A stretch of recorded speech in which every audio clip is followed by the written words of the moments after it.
2020年5月15日、函館市恵山遭難事故。登山計画、函館市に住む3人兄弟は、日帰りで函館市から車で約1時間かかる、渡島半島の東南端に位置する恵山への登山を計画します。登山計画は次の通りです。5月15日早朝、3人は自宅から車で標高300メートル地点にある花崗岩駐車場まで移動。そこから恵山山頂まで行き、帰りは同じ道を通って下山する合計距離 5km、累積標高365メートルの約2時間20分かかる計画です。恵山は標高618メートルの活火山の山、恵山同立自然公園に指定されているほか、数々の百名山にもなっています。毎年5月から6月にかけて山麓にある恵山つつじ公園ではつつじ祭りが開催されるなど観光名所としても有名です。山の名前の由来はアイヌ語のエサにから来ていると言われています。また3人兄弟ですが内容が伝わりやすいようにそれぞれ仮名をつけて紹介します。長女いちこさん20代、次女ふみさん10代、高校1年生のみつおさん16歳です。5月15日金曜日1日目。登山当日この日の恵山の天候は晴れ。3人はいちこさんの車で函館市内の自宅から恵山に向けて出発します。新型ウイルスの影響で学校が休校中のため自宅待機をしていたみつおさん。今回の登山はみつおさんの気分転換になればといちこさんとふみさんが誘ってのものでした。3人を乗せた車は一般道を経由し、午前8時、花崗岩駐車場に到着。ここで車を降り、恵山まで登山を開始。恵山山頂までは約70分の道のりです。3人は整備された遊歩道を歩き、山頂分岐点まで移動。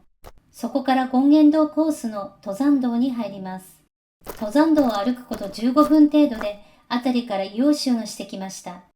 噴気が立ち上がる登山道は植物が生息できず、岩肌がゴツゴツとむき出しになっています。さらに先へ進んでいき、午前9時30分、恵山山頂に到着。ここでみつおさんはふみさんから記念写真を撮ってもらいます。しばし、恵山の風景を満喫していた兄弟でしたが、みつおさんが姉2人に先に下山するよと言い、来た道を降りていきました。いちこさんとふみさんはみつおさんが歩いていく様子を一つ目のカーブのところまで見ていましたが、そこからみつおさんの姿を見失います。みつおさんが下山してから数十分後、いちこさんとふみさんも下山を開始。午前11時、花崗岩駐車場まで2人は降りてきました。しかし、駐車場には下山したはずのみつおさんがどこにもいません。2人は辺りを探しますが、みつおさんを見つけることができず、焦ったいちこさんとふみさんは家族に連絡をします。連絡を受けた家族が花崗岩駐車場に到着。今度は家族で恵山周辺を探しますが、なかなかみつおさんを見つけることができませんでした。みつおさんがいなくなって9時間が経過。午後8時、弟が見つからないと警察にいちこさんが通報します。5月16日土曜日2日目。午前4時30分頃、通報を受けた函館中央警察署は50人体制で一斉に捜索を開始します。しかし、この日の恵山は霧が濃く、捜索は難航。みつおさんを見つけることができないまま、捜索を終了します。5月17日日曜日3日目。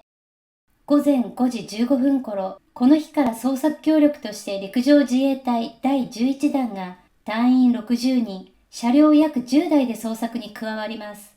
関係自治体と共同での捜索活動ですが、それでもみつおさんを見つけることができません。午後3時、天候不良も重なり、捜索を終了します。5月18日月曜日4日目。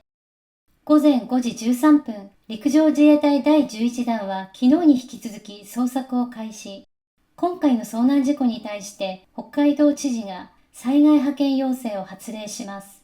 また、報道を通し、地上部隊約50人で捜索活動を実施していると発表するなど、異例の事態となります。この日の恵山の天候は連日同様、濃い霧に覆われていたため、ヘリコプターを飛ばすこともできません。何の手がかりも得られないまま、陸上自衛隊の捜索協力はこの日で終了します。ここから三尾さんの捜索状況を時系列で見ていきます。5月19日火曜日5日目、40人体制で恵山周辺を捜索。5月20日水曜日6日目、捜索範囲を登山道周辺から沢筋、砂防ダム、西側の開口山の登山道、廃屋などに広げ、またドローンや救助犬も投入し捜索します。函館中央警察署は捜索方針を三尾さんの家族と相談。今後の捜索を上空からのみとして、地上からの大規模捜索の打ち切りを決定します。この日の恵山は5月の季節にもかかわらず、39年ぶりにみぞれが降る寒い一日となりました。5月26日火曜日12日目、三尾さんの行方がわからなくなって約2週間。延べ540人の捜索隊を投入するも、この日まで有力な情報を得ることができず、函館中央警察署は、とうとう大規模捜索を終了する旨を発表します。7月15日水曜日、行方不明から2ヶ月後、20人体制で函館中央警察署は恵山に入り、捜索を再開します。また、周辺住民に当時の三尾さんの情報を記載したティッシュを配るなどし、情報提供を呼びかけました。2021年4月23日金曜日、三尾さんがいなくなって1年後。三尾さんが行方不明になってから約1年が経過。函館中央警察署は50人体制で捜索を再開します。また、三尾さんが行方不明になった6ヶ月後の11月15日も40人体制で捜索をしていました。救助隊はこれまで以上に丁寧に捜索しますが、なかなか思うような手がかりが見つかりません。道の駅や恵山への登山者に対して情報提供を呼びかけるなどし、なんとか有力な情報を得ようと努力します。2024年5月15日水曜日、現在、三尾さんが行方不明となって4年が経過しました。これまでに三尾さんの捜索に携わった人数は、ボランティアも含め延べ700人。しかし、有力な情報は愚か、全く手がかりがないまま時が経っています。函館中央警察署は、山頂で文さんが撮った三尾さんの写真をもとに、現在も毎年50人体制で捜索を続けています。当時の三尾さんの服装や状況ですが、黒のジャンパーに黒の長ズボン、足元は白のスニーカー、所持金や飲み物、食料や携帯電話を持っていませんでした。引き続き函館中央警察署は、恵山への登山者や道の駅、恵山周辺で広く情報提供を呼びかけています。以上、函館市恵山遭難事故を紹介しました。次回、北海道戸村牛山遭難事故を紹介します。ここまでご視聴いただきましてありがとうございました。